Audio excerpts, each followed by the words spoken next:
अब शुरू करते हैं आज की बातचीत। और सबसे पहले मेरे साथ इस वक्त जुड़े हुए हैं professor Laxman Yadav, doctor Laxman Yadav. Doctor Yadav, और मेहमान जब तक जुड़े उससे पहले मैं आपसे बात शुरू करना चाहता हूँ। और सबसे पहले तो मैं बताऊं कि वहां हुआ क्या है। आपने भी पढ़ा होगा, लेकिन फिर भी मेरे ख्याल है दर्शकों के लिए बताना जरूरी है कि पटना हाई कोर्ट ने बिहार सरकार के उस फैसले पे अंतरिम रोक लगा दी है जिसमें बिहार सरकार बिहार राज्य में कास्ट बेस्ड सेंसस या जाति आधारित जनगणना करना चाहती थी, जो उसने फैसला किया था। और कोर्ट ने कहा है प्रथम दृष्टया कि कास्ट बेस्ड सर्वे जो है, कास्ट बेस्ड सेंसस कहें या कास्ट बेस्ड सर्वेक्षण कहें, जातियों के सर्वेक्षण का काम एक ऐसा काम है जिसे करने का राज्य सरकार को कोई अधिकार नहीं है। ये प्रथम दृष्टया उनकी टिप्पणी है कि राज्य को कोई ऐसा अधिकार नहीं है। और जिस अंदाज में राज्य सरकार अभी इसे कर रही है, तो इसका अर्थ यही होगा कि ये जनगणना होगी। और जनगणना का अधिकार जो भारत की संसद है उसके पास है। ये उसका विधायी अधिकार, ये राज्य की विधानसभा को अधिकार नहीं है। और उनका कहना है कि जो राज्य सरकार ने अधिसूचना जारी की है उसके हिसाब से सरकार इस सर्वे से जो डेटा निकालेगी, जो आंकड़े उसे मिलेंगे, उससे वो राज्य सरकार, राज्य की विधानसभा में जो अनेक पार्टियां हैं उनके नेताओं के साथ, सत्तारूढ़ पार्टी और विपक्षी पार्टियों के साथ इस जाति जनगणना के नतीजों को शेयर करना चाहती है। यानी उन सबको बताना चाहती है कि जनगणना में क्या नतीजा निकला है।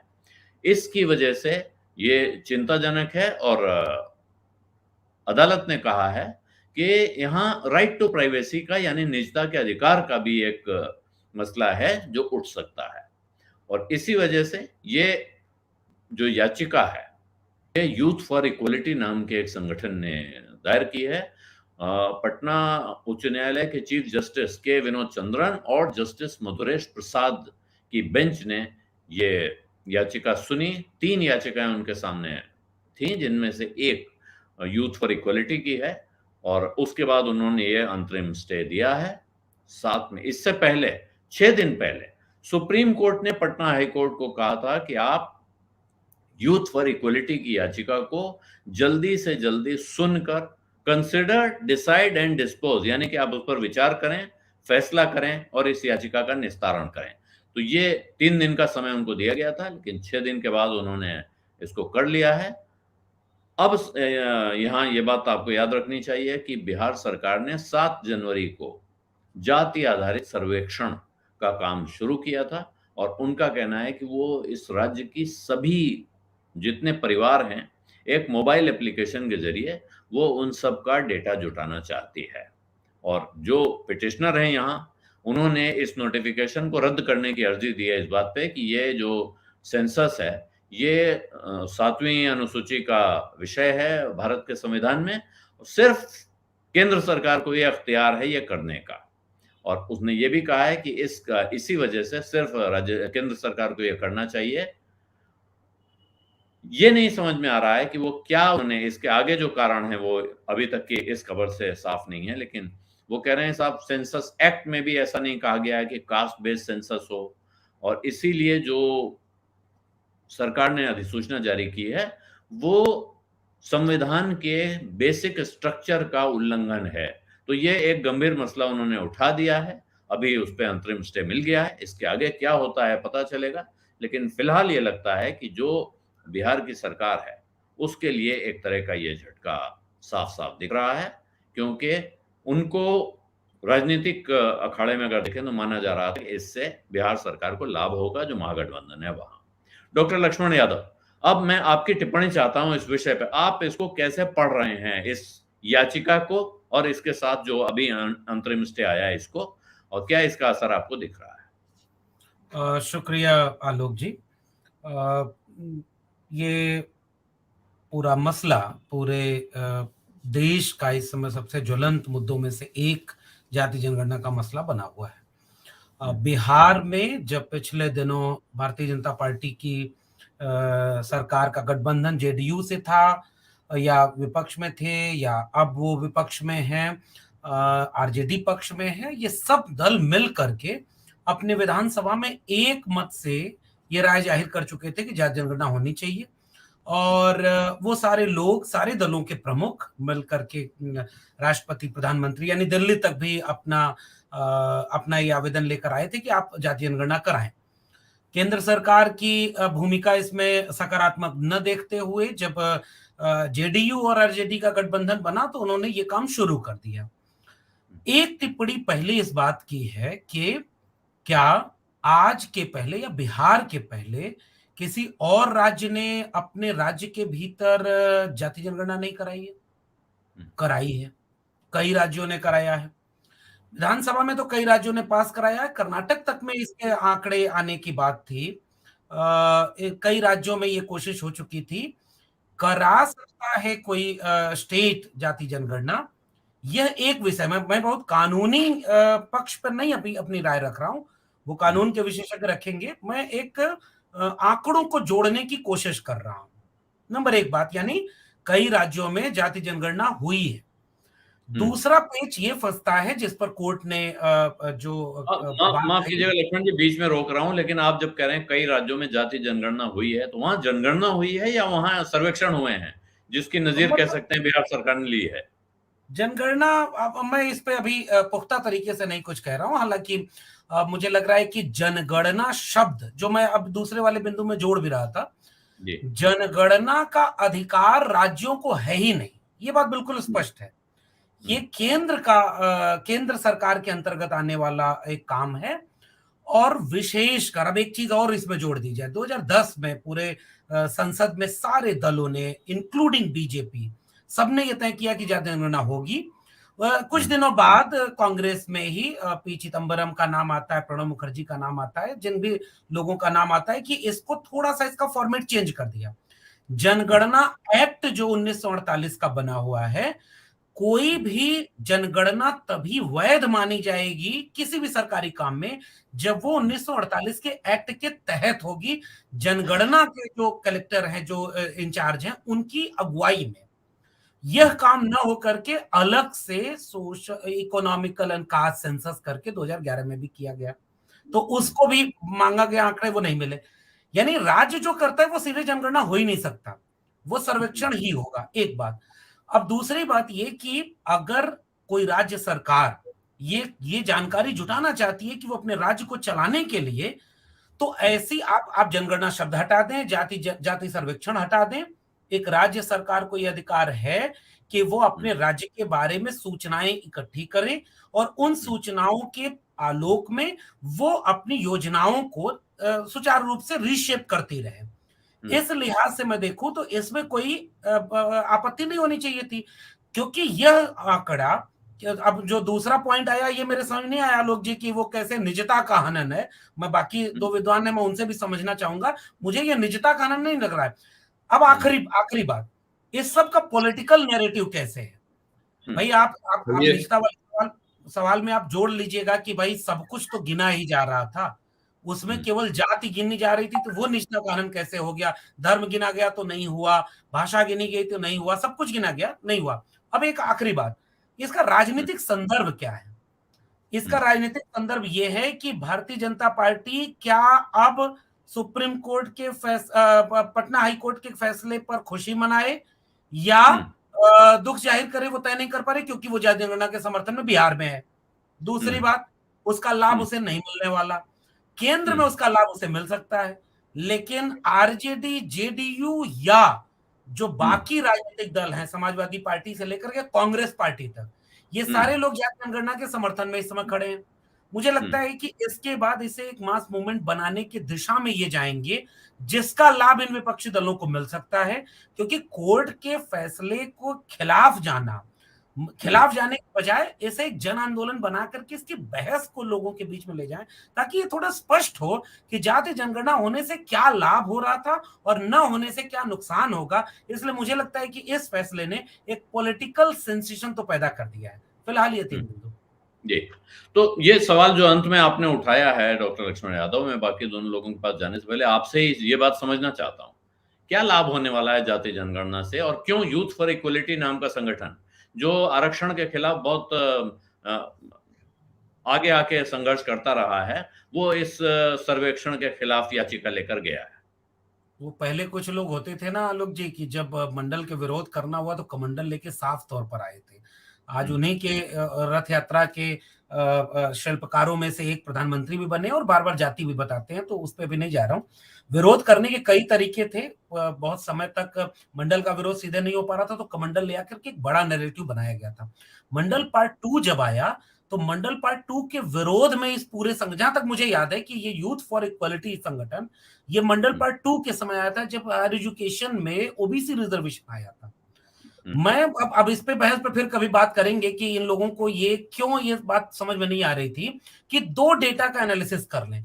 बिफोर मंडल पार्ट 2 ओबीसी कम्युनिटी का इन सारे एजुकेशनल इंस्टीट्यूशन में कितना रिप्रेजेंटेशन था और आफ्टर मंडल पार्ट 2 कितना हुआ।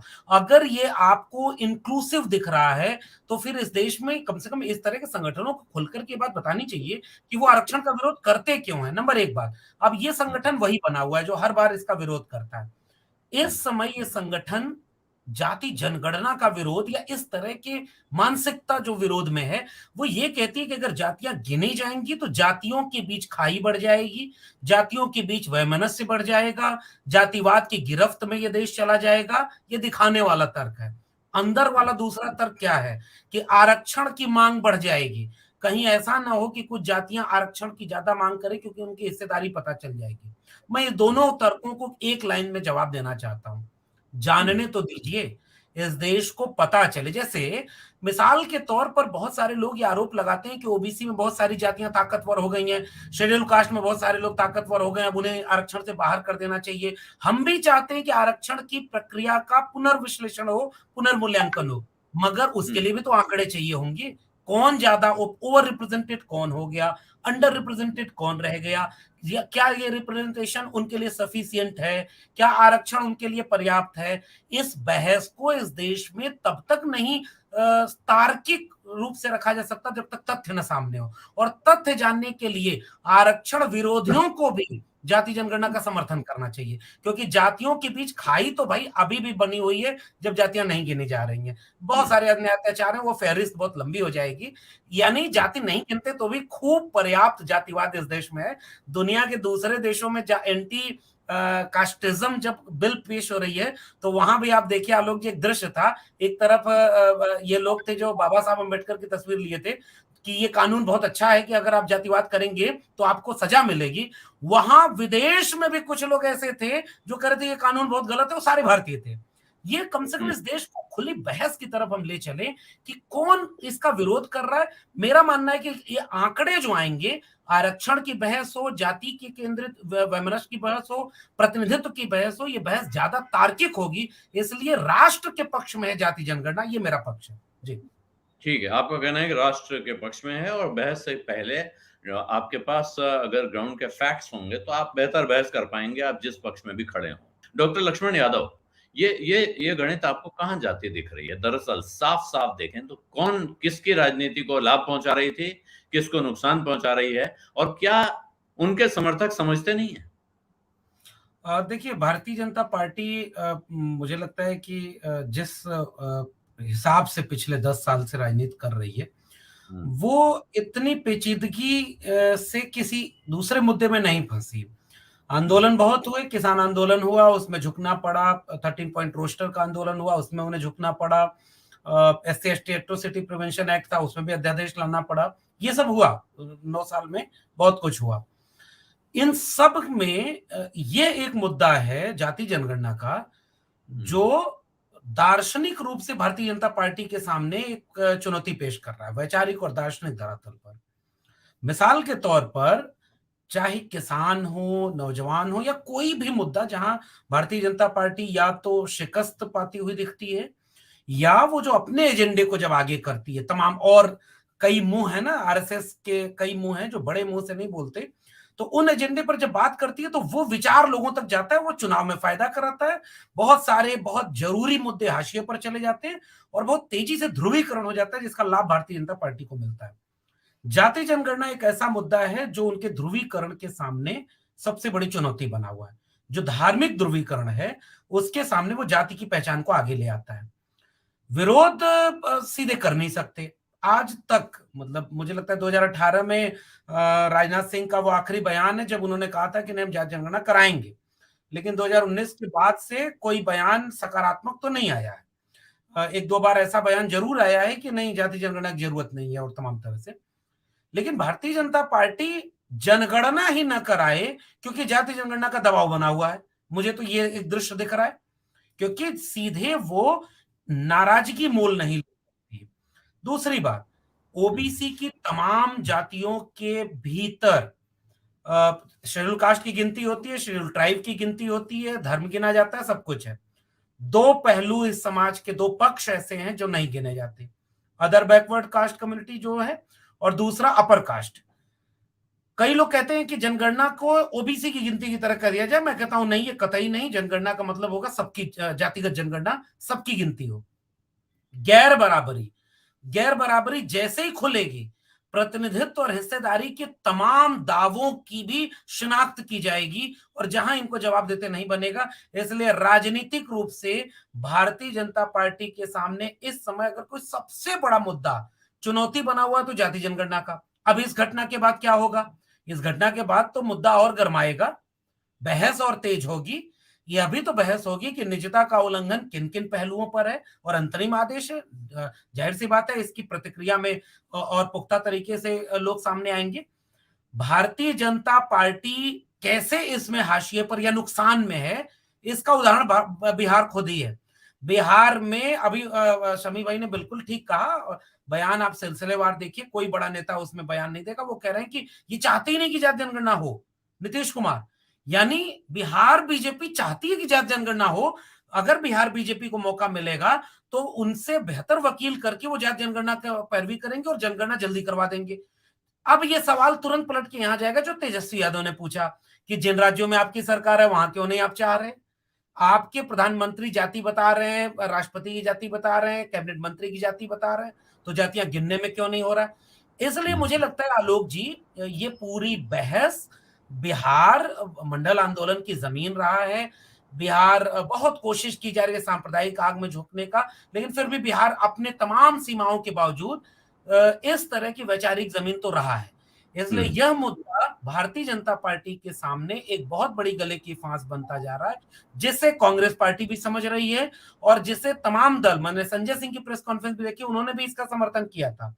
इसका मतलब अगर ये जाति जनगणना का मुद्दा पूरे देश में अगर गंभीरता से आए तो शीतल जी जो बात कह रहे थे, और आपने एक सवाल शुरू में पूछा था ना कि भाई गरीबी भी तो गिनी गई, उसका नतीजा क्या हुआ? जितनी भी योजनाएं, ईडब्ल्यूएस तो अभी रिजर्वेशन के लिए टर्म आ गया, जितने भी ईडब्ल्यूएस इकोनॉमिकली वीकर सेक्शन के लिए इस देश में 75 साल में बनाई गई हैं, उसके लिए आंकड़े अगर ना होते तो वो एक भी योजना नहीं बन पाती। और ओबीसी, एससी, एसटी तीनों के लिए फेलोशिप कितनी दी जाएगी, कहां इनको मौका दिया जाएगा, ये सारी पॉलिसी डेटा बेस्ड होती है। अगर डेटा एनालिसिस नहीं होगा तो आप पूरा नेशन चलाने की पॉलिसी नहीं बना पाएंगे, और अगर आप पॉलिसी अभी तक बना रहे हैं तो वो बायस्ड है। ये जो खुली बहस नहीं हो रही, इसलिए ये मुद्दा खुलकर नहीं आ रहा है। इसलिए जाति जनगणना जरूरी है और मुझे लगता है कि ये बीजेपी के खिलाफ जाएगा, बशर्ते कि तमाम विपक्षी दल जिन पर अभी भी, शीतल जी ने बहुत शानदार एक बात कही, वही बात कह के खत्म कर रहा हूं। एक बार देखिएगा ना, ये विरोध करने वाले, शीतल जी ने कहा ना कि वो यूथ फॉर इक्वलिटी में कौन कंप्लेन करने वाला, उसकी जाति देखिए। मैं उसमें जोड़ दूं जज के साथ वकील की भी जाति देखिए, उन पत्रकारों की जाति देखिए जो बिल्कुल इसमें वाहवाही कर रहे हैं कि बिल्कुल गलत है।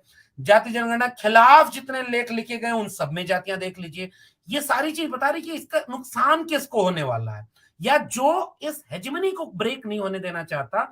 मुझे लगता है अगर ये, इसका दबाव इन विपक्षी दलों पर कम होगा, कांग्रेस, आरजेडी, सपा, आम आदमी पार्टी, अगर भीतर से इनके मन में ये ख्याल आए कि हाँ हम नियत सही रखते हैं कि जाति जनगणना कराएंगे, तो ये 24 के चुनाव के सामने सबसे बड़ा मुद्दा बनेगा जो निर्णायक होगा। शुक्रिया।